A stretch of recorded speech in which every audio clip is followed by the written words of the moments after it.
Applications are due in late fall of each year, basically early December. It's a fairly brief application from what I can see, although you can't get into it until you commit to getting into it, so you can click on a couple things, but these are the main areas that they ask for. And if you're starting a program the following year, you're training in that previous winter to the spring, so that your teachers are certified before the summertime arrives.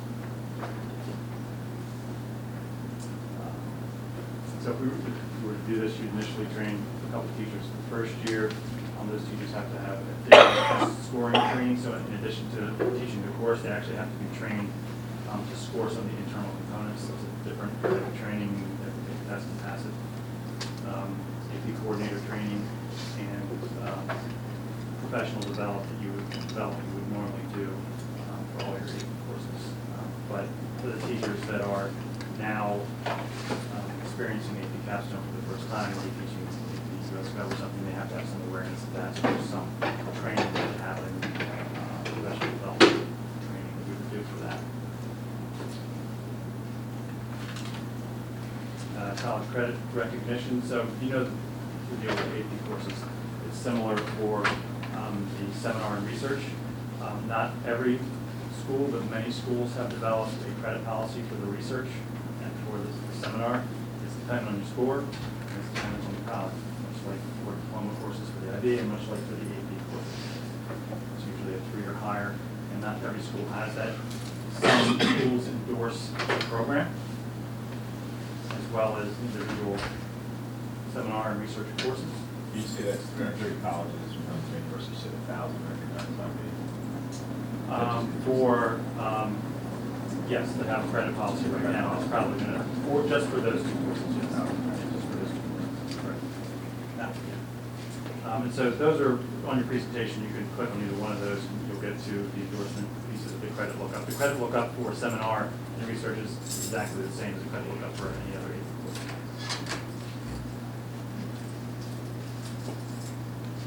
Okay, so here's the so we don't recommend pursuing the program at this time, and this was our same recommendation before. We have a robust AP program that serves our highest achieving students at this time. All of the opportunities that those seminar and research courses provide are provided by the IB program. Students choose to pursue that pathway. And as I said, about 50% of our IB students are AP students who take advantage of the IB program. The things that the AP capstone doesn't have that IB does include that research, or I'm sorry, the service element in the language learning. So that last bullet, implementation of the AP capstone program would permit students to earn that certificate without completing service and language, which is a big part of the IB. So that's a key difference there. So I'm sure you have some questions. Try to answer. I'm going to grab about that.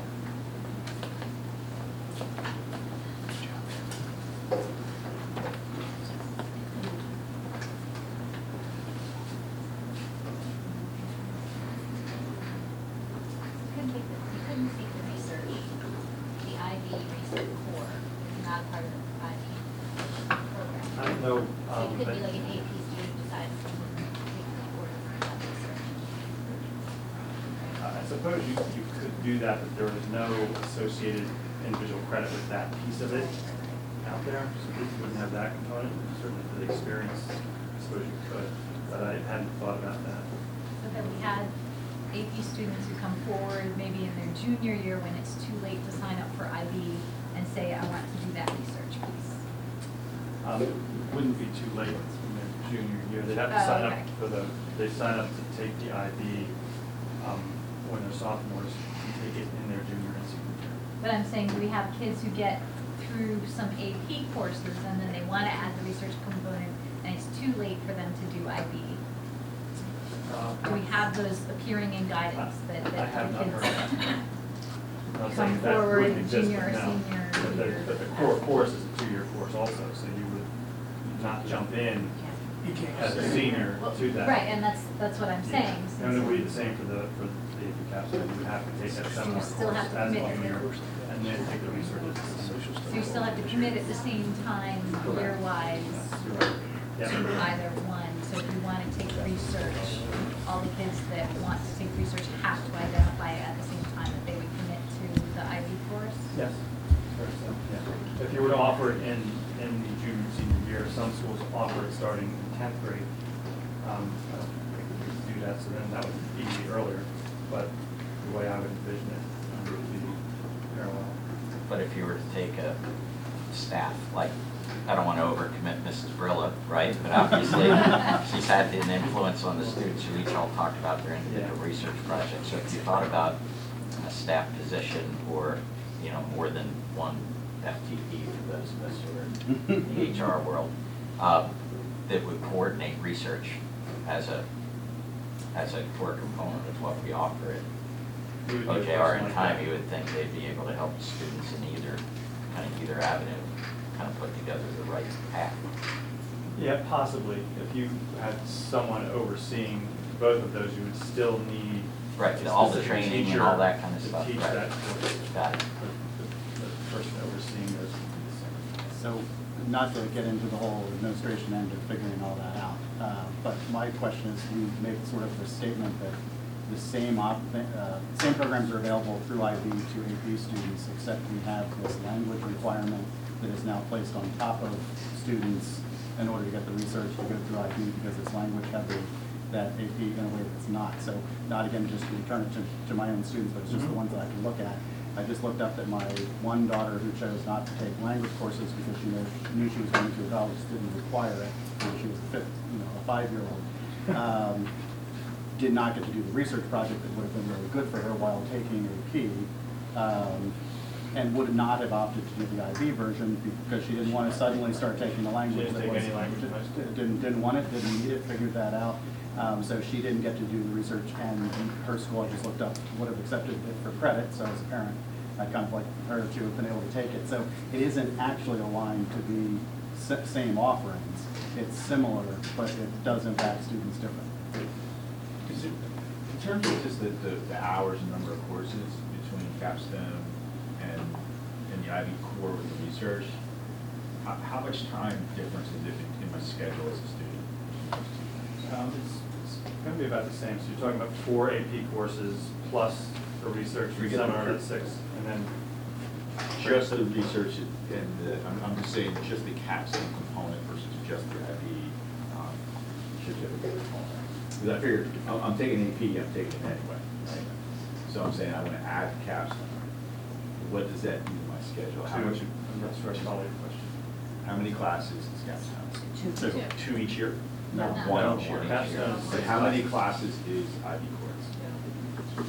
One each year, so it's identical. So the schedule- Yes. Okay, so if you're just talking about, It's you're just talking different just about the classes. research piece, Paul? Is that what you're talking about? Yeah, Just I'm the trying to research? remember what's Just the incremental? research piece is a course each year, so 2 courses.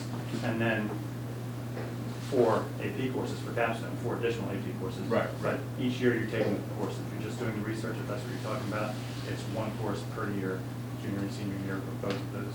So it's the same impact on my Plus schedule if I core. wanted to. Yes. Plus the core that you have to take to. That's what he's talking about. Yeah. He's talking about the 4. Well, No, I think we're. no, but you have to take it, you have to take the others to do the research in IB?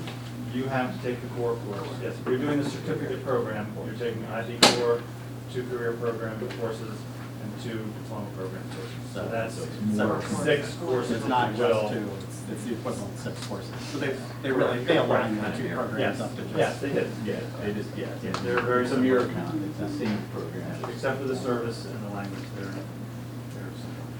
Do you have the percentages of AP students that take the capstone in schools that offer it? To your guesstimate earlier around, would they continue to load up instead of taking it? I'm wondering what that percentage is.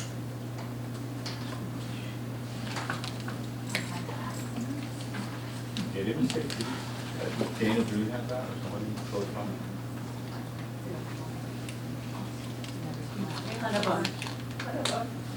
Norristown, Dana Boone, Westchester, Wilson, Wilson, Downingtown's both that is. Phoenixville, Springfield, Yeah.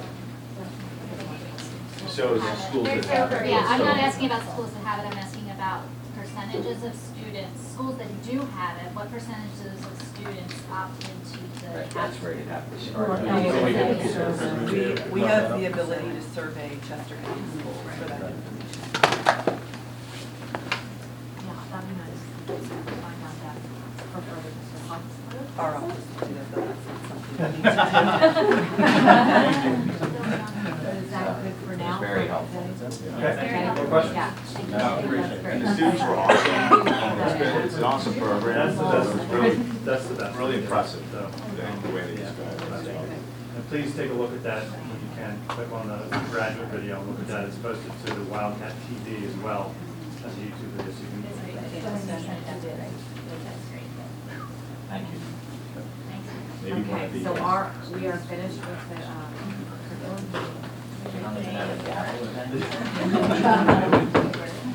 Thank you for coming. We can start from We should. the top again, okay. Yes. Our apologies for running long. If you want us to learn stuff, it takes a while.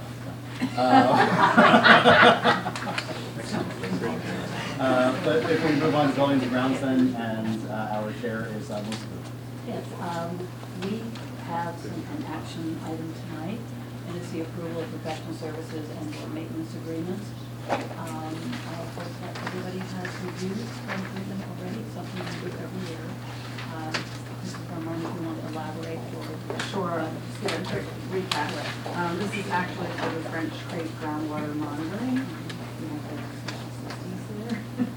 And DEP requires these tests, so they actually recommend for two. So they're recommending. So they do various testing certain times to make sure. And this is quite we've been doing this for quite a few years, and I do need a I motion. move we pass it. Thank you. I did just a quick understanding of what some were, these others. We have our own water heater. Right, so we have, well, we also have our own sewer. We don't have public water and sewer. So DEP requires us to do groundwater monitoring and testing of our water and of those systems. So Okay, so this So is it's normal a course of governmental, business. normal course of business, governmental required. Nothing. Because we're running our own well. Contamination. Oh, no. It's to make sure that we aren't in Or if general. you want it. Yeah, okay. Yeah. this- Yep. Yes. so, I'm sorry. And- Motion. Yeah. So moved, it's approved, so You got it. thank you. I relinquish. Thank you very much. Oh, I'll get long Be later. quick. We will move on to finance committee, and Paul Gill is chair. All right, we have one order of business, which is to approve our auditors to continue to audit us. Yeah. We need a motion. I move we forward it to the board. Second. They've done a good job the last couple of years. Yeah, make me a little better. I actually know this. And then we knew, as of about, 3 years ago, we did change just to, so it was good to have other eyes, look at what you've been looking at for years. So we did change and had some recommendations, and they've done a great job. And I will make one modification to the board. It's not an extension of agreement, it's a new agreement. Oh, yeah. Change that. Right. Okay. Very good. Thank you. That's all for finance? Okay, you all right? Thank you. Then we will move on to item 5, skipping over our previous 4, Pupil Services and Special Education Committee, and Mrs. Crawford. All right, so pupil services, just as a reminder, it's me, Kathy, John, John M, sorry. And then Jennifer. So we're just picking up the conversations we had last week in the pupil services meeting. We talked about resolution, Kathy and I met with Dr. Martini for a planning meeting. Wanted to bring it to the committee just to discuss. We had left it off as a resolution. We thought maybe it would be better to just the motion out there for the board to work on. And it started with to create, and this is looking at the joint state commission committee report that came out, looking at the appendix A, which has recommendations for what school districts should do when they're looking at moving start times. So just kind of like to backtrack, when we had looked at this initially, the report hadn't been out there, and we were looking at how Phoenixville had done this. Phoenixville had done had done committees and a task force, and they could put options and the communities had voted on. So that's kind of where our model came from, we looked at Phoenixville. So now that we have this more robust assortment of schools and what they did, we felt like this was a better avenue to kind of pursue the agency committee report. So we discussed putting a motion out there for the full board, which would be to create a feasible implementation plan based on the guidelines from the Joint Staff Committee recommendations to potentially change school start times for secondary students for the school year, and we left the school year blank because we wanted to discuss if we wanted to look at the next school year. We were also talking about like time frame, because ideally, if we wanted to do the next school year, we would need to come to decision come November. Because December, we really don't have the working board meeting, the reorg meeting, and then there's a little blip of the school board meeting, but it really needs to come in December or November. So we talked about, was this enough time? And then something that came to me was maybe we should just have milestones, and then we can look at those milestones and see where our progress is at. So we could have one in May, and then we could have one in September, and then come November and see where we're at. Yeah, and also just on this, for everyone who wasn't at the meeting, we were basically discussing this because, 8:30 was the target time that was recommended by the state. And we just wanted to make sure that we were doing all the work that would be necessary to put in the plan, that plan, if that were to be what we want. But it doesn't necessarily mean we're agreeing with that plan. It means we can't vote on a plan if we don't understand the plan. So basically, we would want to put in milestones and different study topics and make sure all that work is done. And then in November, we would decide, are we moving forward with anything or nothing, or revising the plan, or whatever we would want to do. And if everyone hasn't had a chance to read the Joint State Committee report, I think the Appendix A is the key section to read, because it really talks about the different groups of people that really get together to establish solutions for some of the issues that come up, like looking at sports and things like that. So yes, Daycare. Yeah. Childcare, yeah. Making sure each of those topics gets a full investigation by headed up by an administrator. So yeah, they recommend that each topic is headed by a specific person, and then they have essentially a task force that They can formulate how many people they feel they need to do the work. So some of the ideas that came up seem like they're different lifts than others, and take less or more time to implement, less or more money to implement. Is this pause or check-in along the way intended to, if we come up with some brilliant idea that doesn't cost anything, it's super easy to do, we might be able to take interim steps before we get to a big decision that's expensive and huge and controversial? Is that? I think if there are things that pop up along the way as we do these milestones, we can definitely implement them, but not, costly and not, something that's being put by finance committee ahead of time. So it's not everything being pushed off 6 months, and then we have to argue about everything again at the very end, which is my. Yeah, I would hope not, I guess, because, like you said, there are certain pieces that may take a month to gather a certain amount of information that we can discuss, and then that might be something that goes into a folder for, to be part of the, whatever we look at.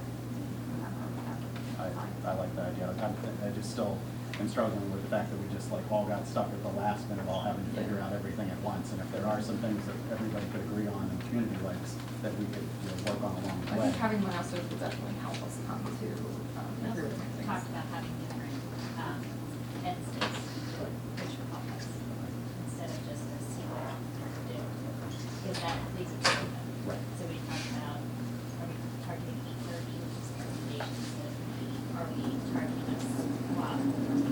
Like, what are those things and then targeting them, right? Right.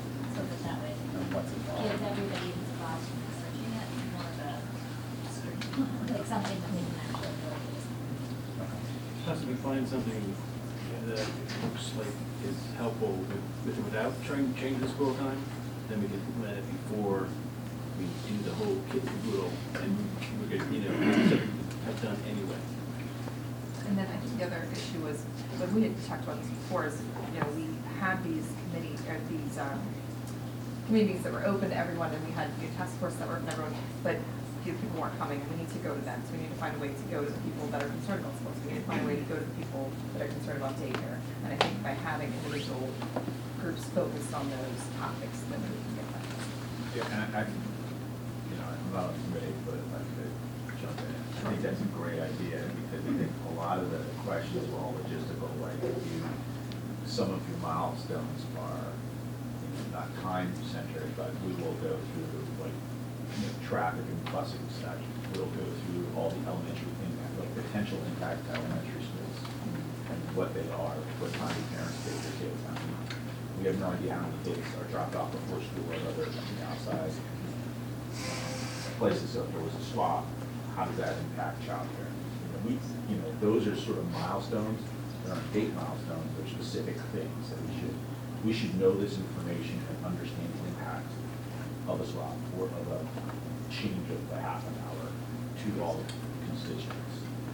And those are great milestones. And I think if you do that deliberately on a daily basis, like by, you know, May we have this stuff done. By, you know, September we have this information that you guys can do. So I think you guys are great on the right path there. Sorry, I'm gonna hit Jennifer's point real quick, and then to Jennifer's point, she had asked for, like feasible, like measurements of, like, what are the benefits were, what are we gonna measure, things like that, and that's also mentioned. Right, so that we can start measuring this school year or next school year and get that information, so that whenever we did make a change, then we have a before and after. And we don't have to start the before after we decide that we're gonna have an after. That's a very good point, having the baseline on which to compare to. Yeah. Right. Excellent idea. Just to support what you're talking about right now, in the state report, it has these areas that they recommend, and it's all the areas that we found to be concerning as well, in what we did. So instructional day requirements, you know, minutes, 180 days, number of minutes, transportation mandates, coordinates, logistics costs, including transportation audit, traffic study. Keep in mind with the finance committee and the budget, that would have to be budgeted this year for next year, right? So some of these things may not be able to start until after next July, when next year's budget, so it would be put into this year's budget for next year. Budget implications is another large one, so there would probably be some other committees that would be overseeing some task force. And the idea is to have a task force for each one of these areas and get some other committees involved. Athletics, music, extracurricular activities, we know one impact on elementary students and families, impact on teachers and staff. Other challenges were listed in the report: after-school jobs, private lessons, outside sports, homework, family time, and then of course a large impact was community support. So those are the areas that are recommended to have separate task forces to investigate, some of which call for some funds to be allocated. Others call for groups to really do the research, like you said, how many away games do you miss, how many actual data. And then what they list in the report is the challenges and some ways that people have, school districts have solved or mitigated those challenges. So for example, one interesting one in here was the people were worried about starting school late and ending late. So if you start at 8:30, getting done an hour later, some schools have added instructional days. So 180 became, 185 days because they could satisfy the minutes with less minutes. So we start on the 26th. Yeah. I was going to say that. You're going to handle that calendar presentation. I'm not saying everybody would be in favor, but there are some interesting ways that folks have done it. But if you take each one of these areas of the task force and then go to some of the other schools, if they're purposely asking, what did you do? Really finding all the information out, mitigating those challenges. So that's where the plan sort of goes into play. Some of which can't be done, by next fall, because you're talking about you can't start the stuff until you have budgeted for it for next year. Then that will take time, like a transportation and/or traffic study, for example. The other big topic that seemed to float up when there were discussions about the desired effects of moving start time was homework and homework policy, that a lot of students seem to feel that the homework load on them was too much regardless of what the start time was. So do we want to keep that homework policy discussion as part of the start time discussion, or break that off I this would like to year give that to Ellen Keyes. to L&P? Okay. There's some natural, there's some natural Yeah, I was gonna fits. say, how do we- I was thinking curriculum myself, but I think It feels like curriculum. there are some natural fits for different committees to get involved in. Absolutely. Yeah, I having done the L&D thing, that may at some point get there, but I think the guidance needs to come from curriculum. And this is going to be more than just what a committee is. I'm looking at a gentleman in the red and white in the front, there's going to be some opinions on how that goes, and we should engage everybody in that. But there are, to your point, Leslie, some natural segmentations with the study, like extracurricular information, maybe the extracurricular committee handles, right? So then there's some natural, like, hey, let's divide the conquer on the path. So we define how many friends we have. Not on that one. And I think we want to first find those, task force, and then we can dig it out. Yeah, so I think if you come up with them. Paul, were you hear one second, because we were talking about community task force as well, not just our committees. Yeah. So the people that are actually really interested, right, would be able to get involved. Of course. Well, I think all of the specific task forces are listed in appendix A. Yeah. And they recommend a steering committee as well. An overall committee which you're part of, they recommend that, and then have separate task force committees that are doing a lot of the legwork on those specifics. With the goal of mitigating challenges, coming up with a feasible plan. I'm awful for categorizing other folks have already done this. It makes a lot of sense if there's something there. Yeah, this is right out of the report. So what would the timeline for this be, and what would the process be, so that we can keep on the right side of what we're supposed to be doing in public and what we're allowed to be doing, just because it's part of the process we've approved it in public? So I think we need to move this to the full board Okay. committee, but we can decide school year, what we're looking at.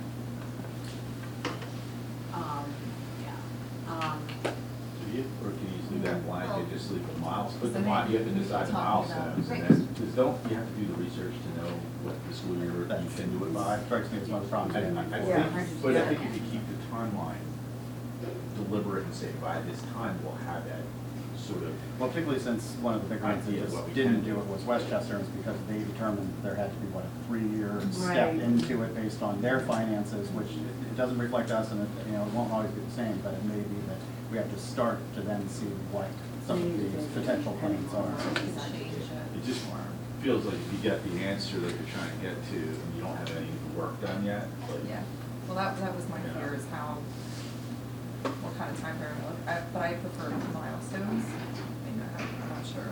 Well, the first milestone we have to meet is any budget that needs to be in next year's school budget. So any expenses that we expect to incur next year with this investigation, particularly if we want to do a traffic study, that was the biggest thing we Right. came up with? Traffic study, we have transportation study, so you'll be seeing presentations that will Yeah. include all those things in March. Yeah, we put those Put them in. Right. That budget year is effective July 1, so we have to hit the ground running on these things. But budget decisions, just because of PDE, I know I sound like a broken record, but, early January is when we have to commit to whether we use exceptions or not. We don't know if we have qualified for exceptions until the end of September. So the fall is really in November, I would say. It would be a comfortable timeline, but I don't know if we can get all the work done. All of the work done. I'm not saying we can't get some of the work done, so I think it just sounds clear as mud, but Well, it sounds like then we need to kind of front load anything that has a financial impact. So maybe when we make our timeline with our milestones, the very first things are anything on that report that we know is going to have a definite financial component to it. Is there anything you kind of know that